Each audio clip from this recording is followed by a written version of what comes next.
البدع والأهواء، أهل البدع العقائدية وأهل البدع السياسية. نقول بيننا وبينكم السلف، بيننا وبينكم الكتب، كان فيقول البدع بيننا وبينكم. Bismillahirrahmanirrahim. Qala al-Imam an-Nawawi rahimahullahu taala, masuk ke hadis pertama untuk yang bab 60 ini ya. Al-hadis susani wa samanun ba'da khamsimi'ah 582. Wa an Ibnu Mas'udin radhiyallahu anhu anin Nabiy sallallahu alaihi wasallam qol. Dari Ibnu Mas'ud radhiyallahu dari Nabi sallallahu alaihi wasallam yang bersabda, la hasada illa fisnatain. Tidak ada kedengkian kecuali pada dua jenis manusia. Rajulun atahullahu malan. Seseorang yang Allah beri harta, fasallatahu ala halakatihi fil haqq. Lalu dia menguasakan, yaitu Allah menguasakan tuh ini. Allah menguasakan kepadanya untuk menghabiskan harta itu di dalam kebenaran. Dohirnya fa'ilnya kembali ke Allah ya, fasallatahu. Wa rajulun atahullahu hikmah, dan seseorang yang Allah beri hikmah, fahuwa yaqdi biha wa yu'allimuha, lalu dia menghukumi dengan hikmah tadi dan mengajarkannya. Muttafaqun alaih. Wa maknanya apa? Yambaghi alla yughbata rajulun, seseorang itu tidak diirikan illa ala ihdahatainil khoslatain, kecuali disebabkan oleh salah satu dari dua karakter ini. Baik, disebutkan oleh Ibnu Hajar rahimahullahu taala, hadis ini kalimat-kalimatnya memang perlu dijelaskan. Kenapa? Karena kenyataannya kalau secara dohirnya tentunya tidak sesuai. Tidak boleh dengki kecuali pada dua orang. Padahal apa? Kenyataannya sama sekali memang kedengkian itu tidak boleh ada. Tapi kenapa di sini Rasulullah membolehkan? Karena maksudnya yang pertama kemungkinan adalah la hasada mahmud. Tidak ada kedengkian yang terpuji kecuali dalam dua perkara ini. Karena apa? Kedengkian itu adalah dosa tercela dalam Al-Quran dan Sunnah. Berarti takdirnya la hasada mahmud. Atau kemungkinan yang kedua seperti ucapan Imam Nawawi dalam Syarah Sahih Muslim dan disebutkan dalam kata Imam Nawawi di sini, yaitu apa? Makna hasad di sini adalah ghibthah, yaitu iri. Apa perbedaan hasad dan ghibthah? Kalau hasad itu adalah iradatu intiqali nikmatin minal ghair ila nafsih, keinginan untuk berpindahnya kenikmatan dari seseorang kepada diri sendiri. Berarti apa? Kembali kepada definisi yang lain, iradatu zawali nikmatin minal ghair, menginginkan hilangnya suatu kenikmatan dari orang lain. Nah, di sini ada dua pembahasan. Adapun kalau ghibthah itu adalah apa itu? Iradatu husuli nikmatin ka nikmati ghairih, menginginkan adanya kenikmatan untuk diri sendiri seperti punya orang lain, tanpa menginginkan hilangnya kenikmatan itu dari orang lain. Baik. Nah, inilah yang dimaksudkan hasad di sini, itu ghibthah. Bukan ingin punya orang lain hilang, tapi ingin apa yang dimiliki orang lain saya juga punya.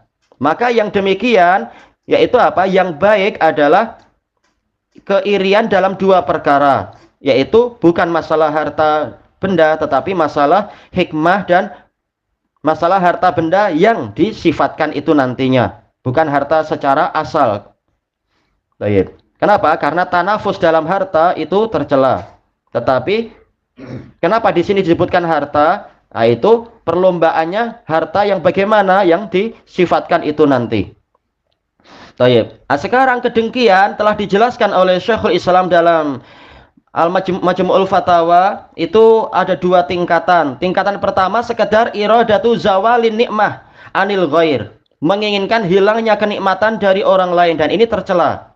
Harusnya apa? Kita gembira saudara kita mendapatkan kebaikan, tetapi ternyata orang ini ingin kenikmatan yang dimiliki orang lain itu hilang. Ini tercela dan ini dosa tentunya. La yu'minu ahadukum hatta yuhibba li akhihi ma yuhibbu li nafsihi. tidak beriman salah seorang dari kalian dengan keimanan yang sempurna sehingga apa?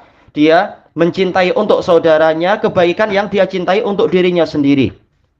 Cuma ini masih lebih ringan daripada tingkatan kedua, yaitu menginginkan hilangnya nikmat itu dari orang lain dan berpindah ke dirinya. Ini lebih buruk lagi.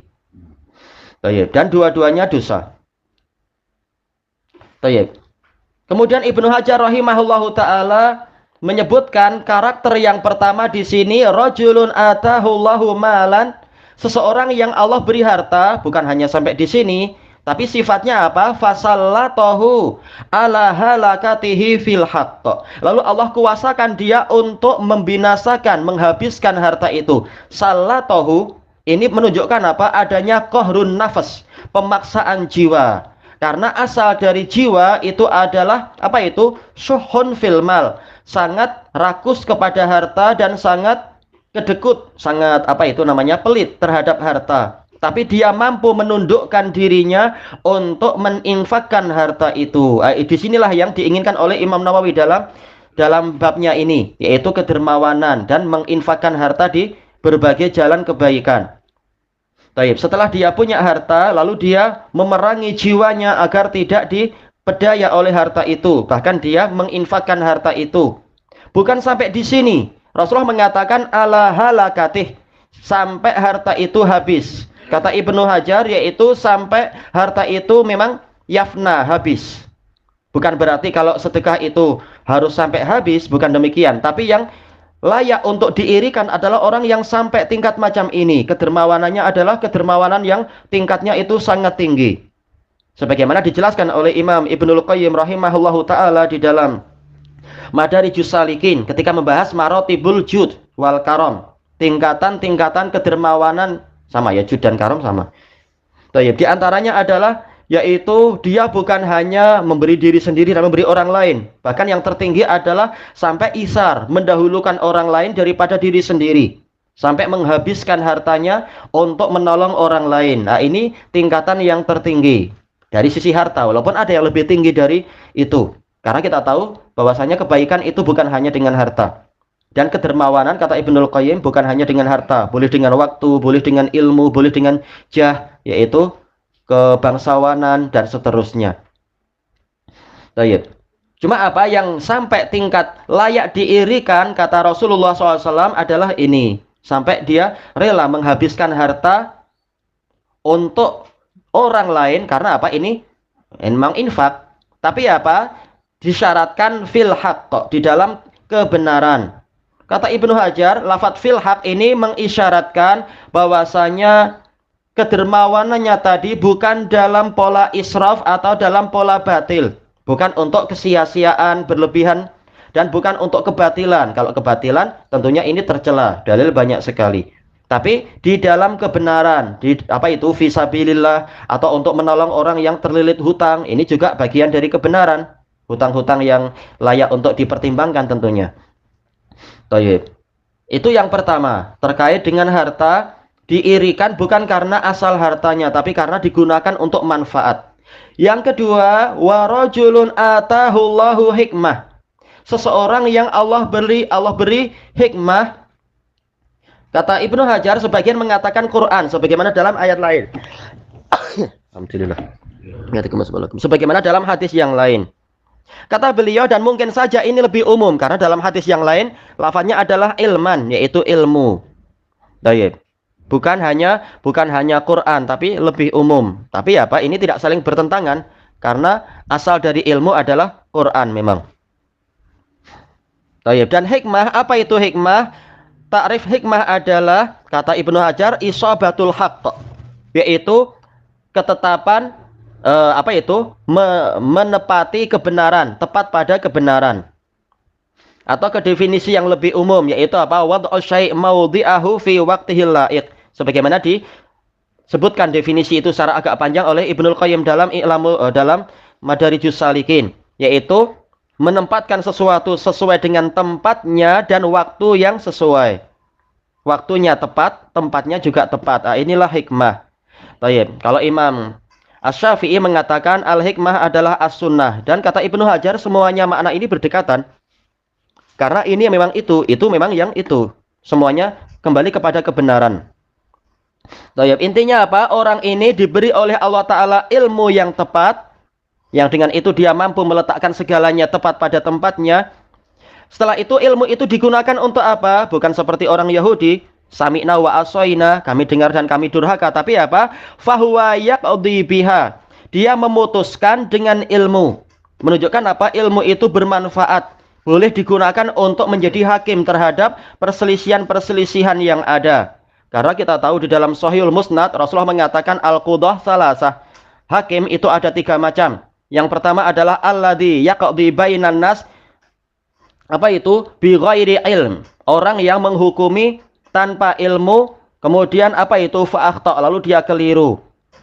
Lalu apa? Fadakhalan nar. Dan rajulun yaqdi, apa itu? Tadi apa itu? Tadi dengan kejahilan, kemudian apa? Apa itu? Bi mukhalafatil ilm. Dia tahu ilmu tapi dia menyelisihi ilmunya, fahuwa finnar. Maka dia juga masuk neraka. Nah, yang satunya adalah yaqdi bi ilmihi fil haq. Dia menghukumi dengan ilmunya di dalam kebenaran, fahuwa fil jannah. Maka dia masuk ke dalam surga. Nah, inilah yang diinginkan di sini. Ilmunya digunakan untuk menjadi hakim di dalam kebenaran, bukan untuk mendukung kebatilan. Dan kata Ibnu Hajar di sini berarti ada faidah tentang bahwasanya iqamatul mahkamah atau al-qadha ini adalah fardu kifayah. Menegakkan mahkamah syariah qadha ini adalah fardu kifayah. Karena apa? Yang namanya kehakiman itu harus ada agar orang tidak sewenang-wenang mendolimi satu sama lain. Baik. Yang kedua, wa yu'allimuha, dan mengajarkan hikmah itu kepada orang lain.